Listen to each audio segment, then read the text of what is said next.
Hello, everyone, and welcome to the Curtain Call podcast here on the ManOn2nd YouTube channel.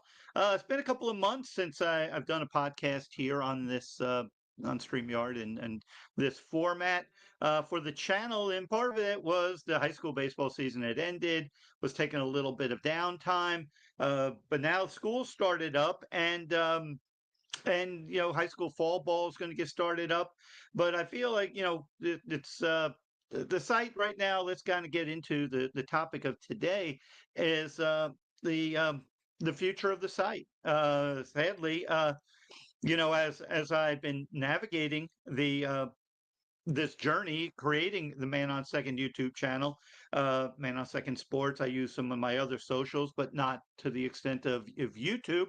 And the channel has grown great. The spring season, the 2026 high school baseball season did phenomenally. Numbers were really good, but right now, I don't know how many of you are following, but YouTube is right now kind of changed how they go about monetization, priority of sites, and rewarding, and they've just kind of made it a lot more difficult for smaller channels like this, kind of niche channels. That's not, recognizing I'm not reaching the massive audience because I'm kind of in a certain lane. Um, and it's going to make it harder and harder and harder to get monetized and survive. The money I was making on the channel, and I'm thankful to YouTube that provides this platform, this opportunity. But when you completely double all the minimal requirements, you and then you talk about meaningful income, trying to, you're basically rewarding the bigger channels, those who are more established, and you're not, you're stunting channels like this that were kind of growing organically. So I don't know. I don't know what the future is going to be.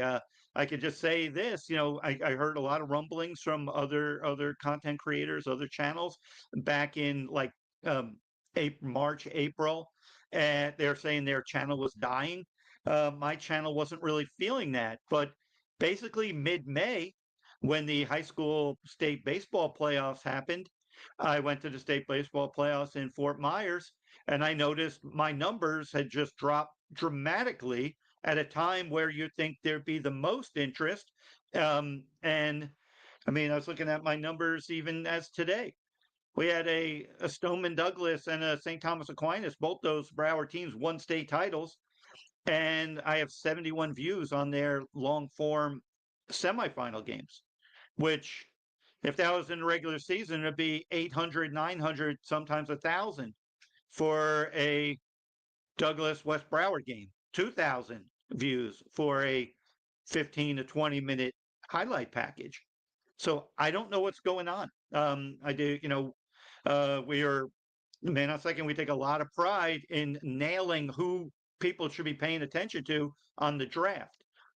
We had three guys drafted in the first round, and I did podcasts saying that they should be and what they would be, where they should have gone. All three of them fell instead of in the top 10 where they should have been. They went in the bottom. And 14 was Jacob Lombard to the Marlins. 16 was Gio Rojas, Stoneman Douglas to Texas, and 18 former Archbishop McCarthy, Alabama shortstop Justin LeBron to the Reds at 18. Had stuff on them, unique videos on all of them, and none of those videos did particularly great. And as it turns out, Lombard is tearing it up with the Marlins, low A Jupiter team, and LeBron, who a year ago was being talked to about a top 2 or 3 pick, is crushing it at 18. And Man on 2nd was at the forefront, and yet we're not getting the exposure. So what does this mean? Because I don't want it to sound like it's a Joe pity party here, um, because I'm not like that. But I've done whatever um, the rules were, and if I just wonder if the channel is kind of, we're always looking to evolve. I'm always coming up with new ways of packaging and doing things. I don't charge for the site. I don't have a membership section. I don't plan on having a membership section. Um, Basically the revenues I was making was through the YouTube partner program, which was the advertising share. And it's not like I was making a lot of money, but enough to pay gas. Because when you're at high school games, I was at some weeks 5 to 7 games a week. Because some teams played in the afternoon. I do the afternoon game, a 3:30 game, and then a 7 o'clock game or a 6:30 game. I drive to somewhere else, producing an amazing amount of content. And it's not just about me. This content, it provides a service to a lot of athletes that aren't getting, you know, exposure. Everyone has their own Instagram account. Anyone could do this channel, do their own channels. But I was pulling 1 million views a month, combination of my shorts and my highlight packages, and mixed in with a commentary columns, podcasts. I should say not columns. My old writing days still come to my vernacular, but that's the type of stuff. So I mean, we're proud because we're putting players on the map that weren't otherwise getting that exposure. Going back a few years ago to helping a kid like Alejandro Puig out of Pembroke Pines Charter, kind of put him on the map early. Now, I'm not taking credit of the players, the one who creates the opportunity, but I just kind of push him in the front. It almost two full decades, almost 20 years in MLB.com, covering the Marlins and having amazing amount of sources and at the pro levels and contacts with scouts, and the industry is looking at the videos because it helps in recruiting. Then I also am a long time 40 plus years media person, so not everything is just a scouting service that I'm providing where you could just see videos of kids swing the bat. You could look at the fundamentals. There's an entertainment, a media aspect of it. What's kind of funny? Maybe it's the goofy highlight. Came up with the outer safes. You make the call type of videos. All this type of stuff was shining lights on, whether I'm seeing someone play at MacArthur High School or Stoneman Douglas. I'm putting all these players, mainly baseball. With I had done football in the past, and maybe I'll do a little bit going into the fall season. So we're seeing kids get either drafted or college scholarships. I talked a lot about 2025 with Jordan Rich, the outfielder at at American Heritage. Jordan was a football baseball player. He got injured his junior year of football. He didn't play his junior year of baseball because he had a shoulder injury. His only appearances were as a pinch runner in the state playoffs. Uh, he basically decommitted a scholarship to play both sports, I think at Connecticut, and bet on himself and he ended up getting drafted in I think the 17th round by Toronto that year. I was the first person out there saying Jordan should be drafted. Now, scouts are seeing it, but I was throwing his name out there as a draftable player when nobody else was. He ends up getting drafted. Then this year he was traded to the Chicago White Sox system. He's in their minor leagues. Shining lights on a Steven Gonzalez at a Matter Academy Charter. Watching him throw carried one out away from a no hitter against Archbishop McCarthy, strikes out like 14 or 15. A couple of scouts already in on him, but I had a lot of videos on him saying this guy will get drafted. And then he, unfortunately for Steven, he got hurt. He played through. Matter fell shy of winning it all in 5A again, but Steven had a FSU, I believe, commit, but gets drafted, I believe, in the 13th round this year by Tampa Bay. Same draft. Ivan Sabater, pitcher at West Broward, saying he was a draftable player. Ends up getting drafted in the 20th round by Tampa Bay. But I think Ivan's going to go. I don't think he signed. I think he's going to end up going to Miami. But all these other players, and then Rylan Luho, covering him a few years ago at Stoneman Douglas. And now he gets drafted in the 4th round out of Georgia by the Angels. A couple of years ago, Devin Fitzgerald getting drafted.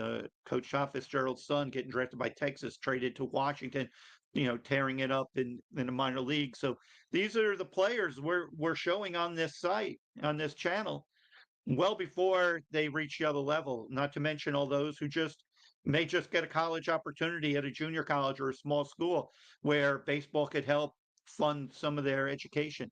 So again, I'm gonna keep the channel going because these rules for YouTube don't take effect until February 1st. So fall ball is going to be interesting. I'll get out there and shoot videos. but I'm going to have to be monitoring to see if the numbers are going to pick up, because videos that traditionally would do 6 to 10,000 views or 10 to 20,000 views, and you're happy with 1 million views a month, and then now the new rules are you have to have 20 million views every 90 days. That's every 3 months.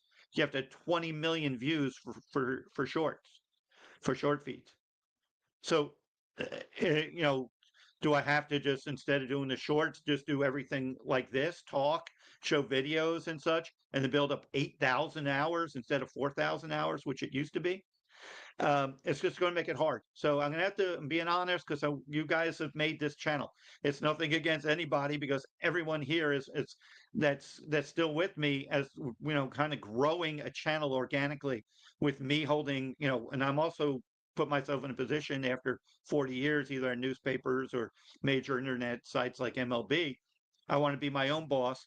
So, I want that editorial freedom to do what I want. Another possibility could be I never reached out to anyone about sponsorships. So if anyone wants to help, sponsor, we're not looking for a ton of money, but enough to pay gas and, help me get into, get anything, a little money I make, I reinvest into the product. So to help grow this. So could potentially partner with another channel that is going to be in the same situation as I do. And I get it. There's more competition. There are people that do great jobs. And so I'm not going to whine that, oh, I got 71 views at the playoffs, because somebody else may have gotten 2,000 views on the same game. But normally, why do I go from a minimum of 500 views to 3 months later 71 views? That's just unheard of.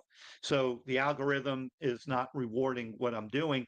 And so again, it's got to be, um, because it's got to just be worth my while to do this and to provide, a lot of content. There's not a lot of people doing a lot of high school baseball. Everyone's doing high school football. Do I need to do football and baseball and maybe some other sports? But I'm at a point where, when I retired from MLB.com, to do things at my pace. So I gotta, see if I want to, do insert my energies in this, or do something different. Maybe evolves into something else. It's always evolving, but I do want to kind of throw this out there. We'll see how this video does, if anyone is even paying attention, if anyone care. But I don't ask for, money for the videos or so, but maybe that will be an option if people want videos and want to pay on an individual basis, whatever. We could discuss that. I'm not crazy about that, but because I'd rather just do the videos, worry about, putting good product up. These videos, just the parents use them, the kids use them to put them on their social pages, or they send them to colleges. I had people reaching out to me for Brady Snow videos, to put them on networks, that do baseball, because I had a lot of good Brady Snow when he was at American Heritage. And Brady would have been a top 2 or 3 rounder, but the money wasn't right. He ended up going to the University of Florida, and should, a couple of years from now, we'll be talking about Brady Snow getting, drafted in potentially the first round. So though anything's on the table again. So I guess I should give the obligatory please like and subscribe, because we're not throwing in the towel. But every little bit helps. But I got to kind of monitor it, see how it's going to go. I thank all the support. I have so many people that have been very supportive. The people that are the coaches at American Heritage, the coaches at Western, at Douglas, at all of them. West Broward, Pines Charter, U School. They give me access, and that's kind of the fun, because I see these kids practicing. These coaches, Shaman Madonna, they trust me to watch their practices, shoot out videos of them taking batting practice. They trust me, watching their team at times where, not everything should be open to everyone. But I'm trusted to do that, and I don't take that lightly, and I appreciate that. And that's kind of the beauty of the channel, because I have more inside information that I offer on these players. So we'll just be kind of going into the year with the same energy, the same enthusiasm, but I am going to be watching to see, where this is going. Can it make it? Will YouTube have a change of heart? Will YouTube make it worthwhile for content creators like me to not, throw in the towel or have to bring everything over to Instagram or TikTok or do something else? But for now, ManOn2nd channel is going to keep chugging along. I still baffled. I had 13. I had like the first year to get monetized. Like I had pulled like 2 million views like 2 years ago. That's a combination of, the long form, meaning highlights, podcast, anything that's not a short, and shorts, while trying to meet their criteria to get to get monetized. Then when I get monetized, I push it up to 13 million views last year. I was on pace to do much more million views this year. And then 3 months ago, everything changes when I didn't. I evolve. I more than anyone understand that. I was on the ground floor in 2002 when I started at MLB.com about taking the leap of faith in the technology into an industry where nobody believed it could make it. So I'm used to kind of growing it, but I was growing it at my pace, at a decent pace. And if I'm not allowed to do that, if YouTube doesn't, then I'm going to have to reassess how much commitment I could give to YouTube. So then it means, do you go? I don't want to do much with X. That's a cesspool of, you go there and it's just a lot of screaming and everyone's polarized, and we deal enough with that. We don't need to hear that nonsense at ManOn2nd. But everywhere, I'm open to anything. So anybody have ideas to kind of help me out? I'm kind of throwing it to you. I created this channel as a joint way of someone that could help grow the sport the way I can in my own small way, pass down the logic and the knowledge I have for over 20 years, covering the big leagues, covering the 2003 Miami, excuse me, then the Florida Marlins, winning the World Series, all the, institutional knowledge I have. And I enjoy passing it down to parents, to the players, gaining more knowledge from the coaches. So I'm open to anything. This channel was created to be a platform. I'm based in Broward, so that's where 99% of my focus is. But obviously, I do Miami-Dade teams. If we're at the state playoffs, and uh, a Coleman Borthwick over at South Walton, who ends up being a first round pick with the San Diego Padres. I get video of him. I'm more than happy to promote that on the channel. A great player, and that's what we're about: celebrating, greatness and providing opportunity. Because who knows, that one video you have of some player. Now Coleman didn't need me to get drafted, but some people do, and so I'm hoping the service can continue to operate as is, or even obviously even better, because I'm competitive. I want to do a very good job. But if I'm in a lose-lose situation and I'm just wasting my time, I can't continue to do it, and I have to refocus into doing something else. But that's all the rambling I have for now. So again, please like and subscribe to the channel. I do want to also mention uh, True North Classical Academy. Always the great help I get from Adrian Nieto. I appreciate his friendship, and his support for the channel, and Doral Academy, all the teams in Miami-Dade that are all sort of supportive of the channel that I don't get to see as often as I'd like. But I'm open to ideas. Open to listen. I'm open to sponsorships. I'm open to, if it's not meant to be, I'm open to redirect and do something else in my next chapter, and be proud of the few years of pretty high success that ManOn2nd has had. Proud of this channel, and only really want the channel to be given a fighting chance. The channel deserves that, and if it's not going to be provided that, then we'll see what we'll do next. But with that, everyone, thanks again if you tuned into it all. Appreciate the support, continued support. You could comment for any other ideas. But I will be out there in the fall, but it's going to be kind of monitoring to see where this is all going to go. With that, catch everybody in the next video.